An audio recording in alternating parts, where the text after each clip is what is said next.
In today's episode, I'm going to tell you 3 true stories about people who made choices that are so shocking, you'll find yourself leaning in closer just to make sure you heard that right.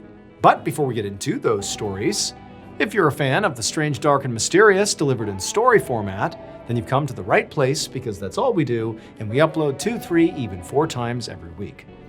So if that's of interest to you, please break into the like button's car and remove their steering wheel.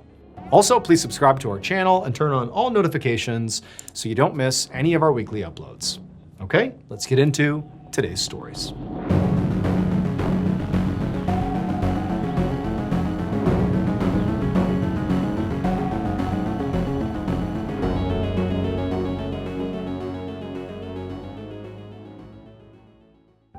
One weekday morning in March of 1995, a man named Luther Charles sat on the porch of his parents' house in St. Louis, Missouri, while holding a newspaper. Both of Luther's parents were at work, but Luther was not, because he didn't have a job. In fact, he hadn't had a single job in the last 5 years. So Luther desperately wanted to be an actor professionally. And he'd spent the last 5 years, not working, but auditioning constantly and getting rejected over and over and over again. Now he was totally broke and living with his parents, but he had not lost the dream of wanting to be an actor. Now, Luther knew that a lot of people, at least outside of the acting world, thought that trying to be an actor was sort of a pipe dream. Only chosen few get to do that professionally at a high level. And that he, Luther, should be more realistic and just get a normal job, especially after 5 years of attempts that didn't work out. But he just couldn't bring himself to do that, because for him it was going to be acting or nothing. So on this particular morning, he was doing what he did almost every single day, which was flipping through the classified section of the newspaper, looking for any open calls for auditions. And as he scanned the page he was on, he saw one that caught his eye.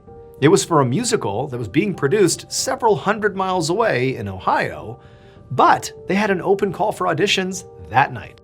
Now, at first, Luther was kind of confused about why producers from Ohio would place a call for auditions in a newspaper in Missouri. But then he saw that it was because these producers were trying to find a very specific kind of actor for what sounded like a very unique character. And Luther realized he could be what they were looking for. This could finally be his chance to get his big break. This was, of course, not going to be easy. Number one, he would have to drive today all the way to Ohio just to do this audition. But 2, what it would take for him to get into this character, to do a good job and hopefully land this part, was going to take a lot. But after 5 years of near constant rejection, he was willing to try anything. A few minutes later, Luther got into the driver's seat of his car. He was carrying 3 things with him: a map to help him get to Ohio, an entire bottle of whiskey to help him be brave, and a hacksaw to help him get into character. That evening in Ohio, one of the producers of this musical sat in the front row of an empty auditorium. She'd spent the last several hours listening to hopeful actors read monologues and sing songs, and she knew there were still more people waiting to audition. So she called for the next person in line to come inside. And a moment later, a man stumbled out onto the stage, and when the producer saw him, she was just confused because he seemed very wobbly, almost like he was drunk, and he had on this weird sort of costume where he had bandages wrapped around his head. And then, in a very slurred voice, this man said his name was Luther Charles, and he knew that this musical required a very specific kind of actor, and he had made sure that he was perfect for this part.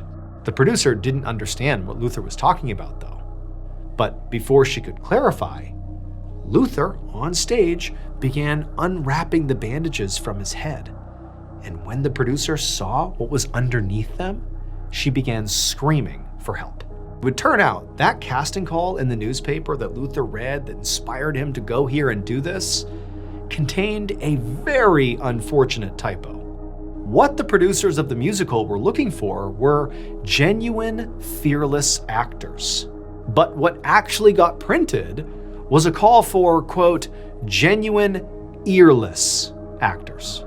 And Luther Charles was so desperate to land a role that he drove to Ohio, downed a bottle of whiskey, and then cut off both of his ears with that hacksaw because he believed it would make him perfect for this musical. Luther survived his self-inflicted injuries and later underwent psychiatric treatment. He did not, however, get the part.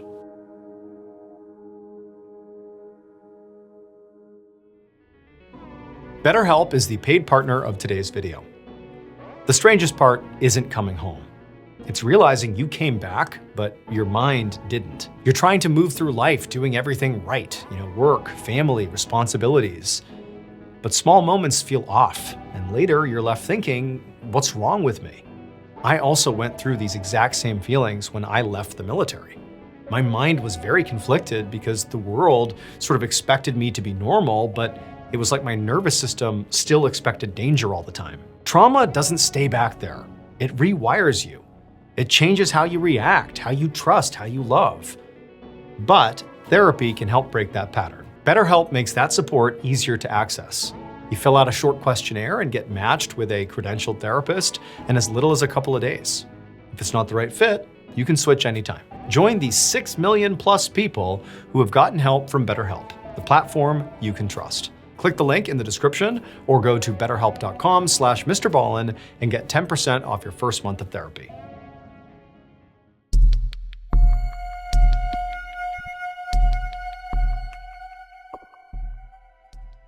On an evening in October of 2003, a woman named Tina carried a grocery bag down the hallway of a big apartment building in Harlem, New York. The hallway was narrow, with white tile walls and heavy metal doors and overhead lights that flickered. And as Tina stopped in front of her door, she caught a whiff of a familiar smell coming from across the hall in apartment 5E. It smelled like urine and rotting meat. Tina grimaced, but quickly set down her grocery bag and began sifting through her purse for her keys. But right as she found them, she heard footsteps coming down the hall behind her. She turned, and when she saw who was walking up the hallway towards her, she began to panic because it was Antoine Yates, the owner of apartment 5E, the stinky apartment. He was coming right down the hall, and he was carrying what appeared to be this huge sack that maybe looked like it was filled with sand or something. She didn't care, but she did not want to be near this guy. And so as fast as she could, she put the key in the door, opened it up, flew inside, grabbed her groceries, shut the door, and deadbolted it. Now, Tina did feel sort of guilty about being really obviously rude towards Antoine. I mean, Antoine had lived in this building for years, and at one point she had thought he was a nice guy. But lately, he'd gotten really weird, and she no longer wanted anything to do with him. First of all, there was that horrific smell coming from his apartment basically at all hours. And then there was the fact that Antoine basically stopped leaving the apartment altogether. Like he was basically in his apartment 24/7. As far as Tina could tell, he maybe left once a day, tops, for maybe like an hour a day. But other than that, he was like a constant presence across the hall. But beyond the smell and his reclusive nature, the most sort of alarming aspect of his recent weird behavior were all the random loud crashing sounds that Tina would hear coming from Antoine's apartment at all hours, even though from what she could tell, he didn't have any visitors ever. It was just him in there. Now, Tina had no idea what Antoine was doing in there, but she assumed whatever it wasn't good, but it wasn't her business. And so she decided that the best thing she could do was just stay in her apartment, make sure the door was locked, and hope at some point he stopped doing whatever it was he was doing. A couple days later, Tina went down to the lobby to check her mail. And when she did, she ran into a woman named Joyce who lived in apartment 4E, which was directly below Antoine's apartment. Tina said hello to her, and as she opened up her mailbox, Joyce came over and stood next to her with this sort of strange look on her face. Tina picked up on it and asked her what was wrong. And Joyce told her that last night she'd noticed liquid dripping down through her ceiling. And at first she thought it was maybe a burst pipe or an overflowing sink. But when she got a rag and went to clean it up, she realized it wasn't water. It smelled like pee. Then Joyce, she lowered her voice and leaned in close to Tina. And she said the pee wasn't the only weird thing. Sometimes late at night, when the building was quiet, she said she could hear what sounded like whimpering coming from the upstairs apartment, Antoine's apartment. And at this, Tina's heart began to pound. Now, she had tried to just kind of, mentally and physically avoid the whole Antoine situation, whatever it was. But now that she knew other neighbors were also noticing bizarre things like she was, she felt like she had to act. And so Tina said to Joyce that, you know what, we really ought to call the housing authority and see if they'd come out and investigate to see what was going on. But Joyce said she'd already tried that. She'd called multiple times, and so far, nobody had done anything.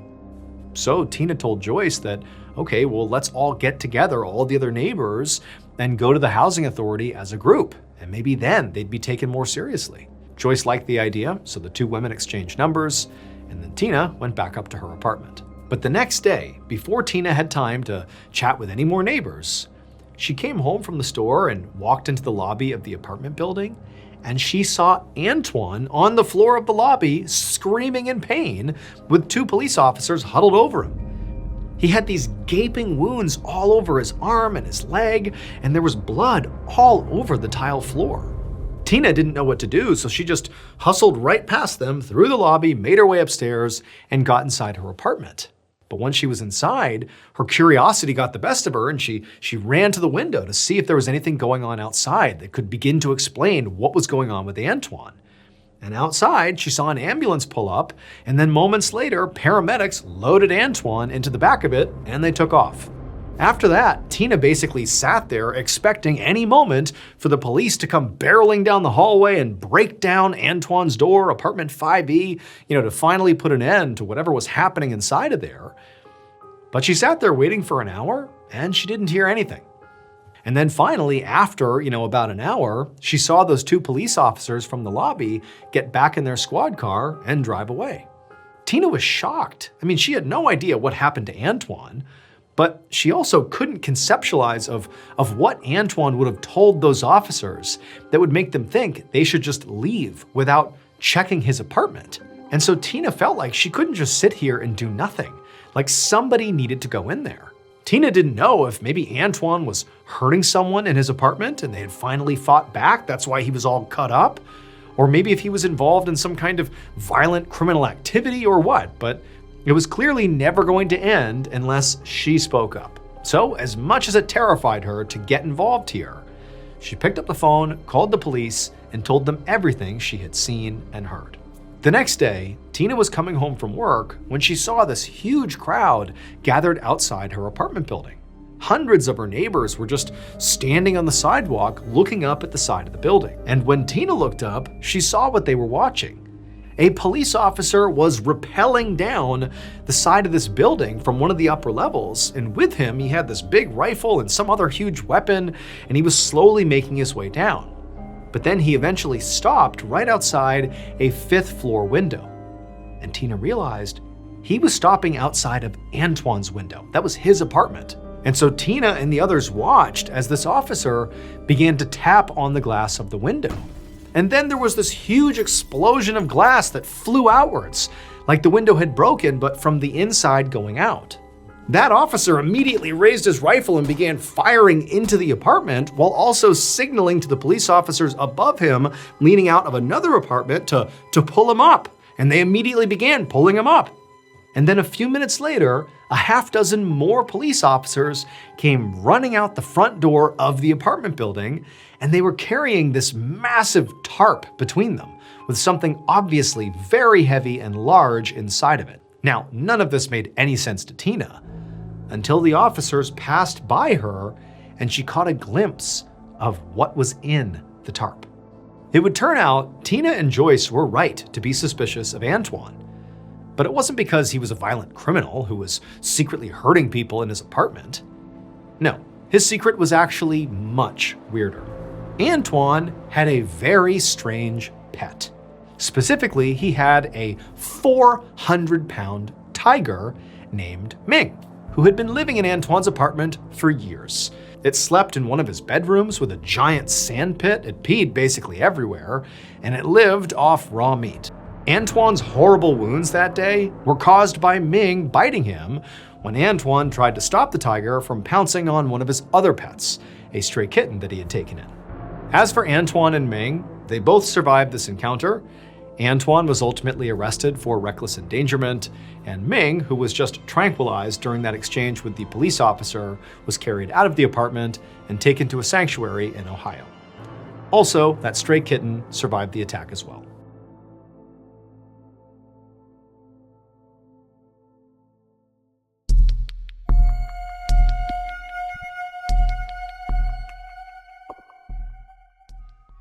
At 2:45 p.m. on January 6, 1995, a 45-year-old man named MacArthur Wheeler walked towards the front doors of a bank in Swissvale, Pennsylvania, which is a small town near Pittsburgh. MacArthur had on a mask and was dressed in a big blue parka, and in one of his pockets, he was carrying a semi-automatic handgun. MacArthur was about to rob this bank at gunpoint, but weirdly, he did not feel nervous, despite the fact that, MacArthur had never robbed a bank before. But one of his friends, 43-year-old Clifton Johnson, had. And Clifton was already inside the bank, waiting in line and pretending to be a customer, even though he was actually MacArthur's co-conspirator. MacArthur and Clifton had spent days planning out this robbery together, down to every last detail. And even though MacArthur had been kind of scared at first, Clifton had talked him through every possible scenario and made sure that they had a plan for everything that could go wrong. So now, MacArthur was 100% confident that they were going to get away with this, which again is why he was not nervous. So, this day, MacArthur walked up to the bank's doors and went inside. He had to squint through his mask because it obscured his view a little bit, but he saw Clifton standing in line, which immediately gave him another burst of confidence to actually see Clifton. He was here. So far, things were going exactly as planned. And so MacArthur quickly pushed his way through the line, and he locked eyes with the bank teller. And as he did, he pulled out his gun, he aimed it at them, and he told them to hand over all the money. MacArthur heard the sound of other people in the bank, other patrons and other staff beginning to gasp because they're seeing what's happening here. And so MacArthur quickly turned around with his gun still in his hand, and he told everybody that he didn't want to hurt anyone. Everybody just needed to stay calm, and as soon as he got the money, he'd be gone. Then MacArthur turned back to the teller, who by this point had gathered up all the cash in the register and was literally just holding it out, like, here, take it. And MacArthur, he grabbed the cash, put it in one of his pockets, he put his gun back inside of his pocket, then he looked over at Clifton, and the two men nodded, and then they turned and ran out of the bank.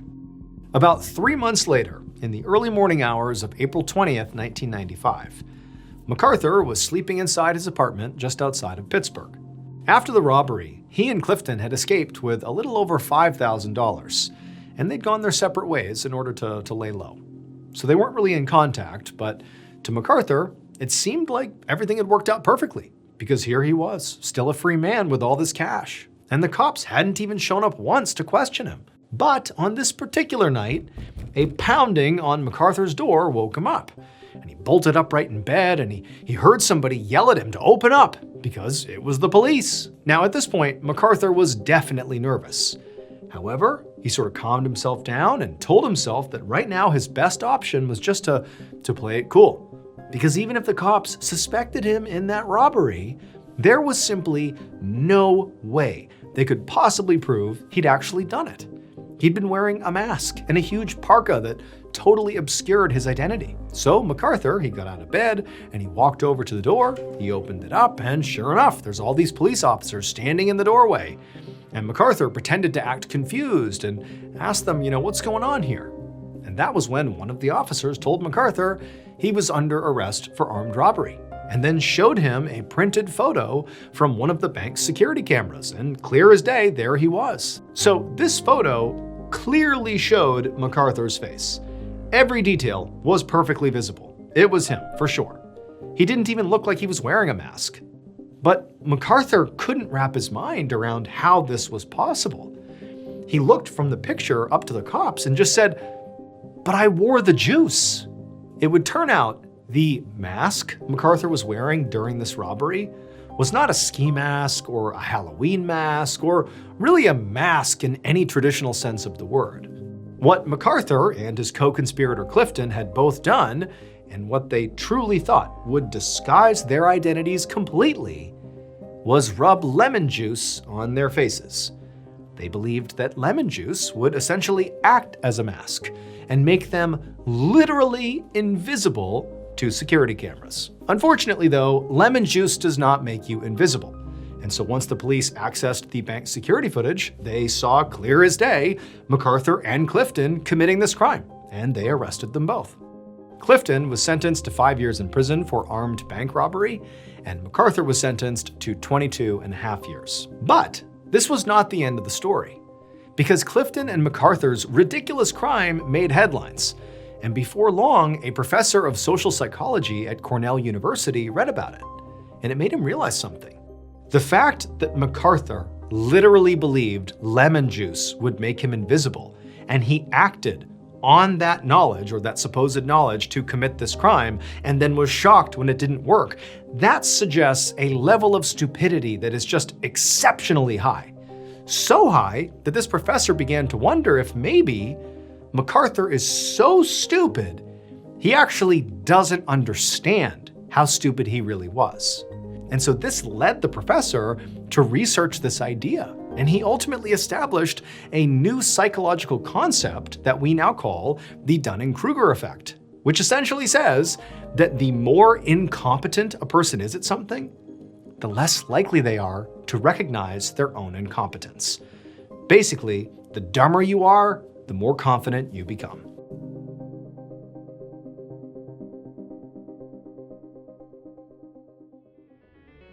Thank you so much for watching. Let me know what you thought of today's episode in the comments. And remember, we have hundreds of videos for you to binge right now. But if you're looking for a recommendation from me of that one video that's worth your time, well, it's this one right here. So give it a watch. All right, until next time, see ya.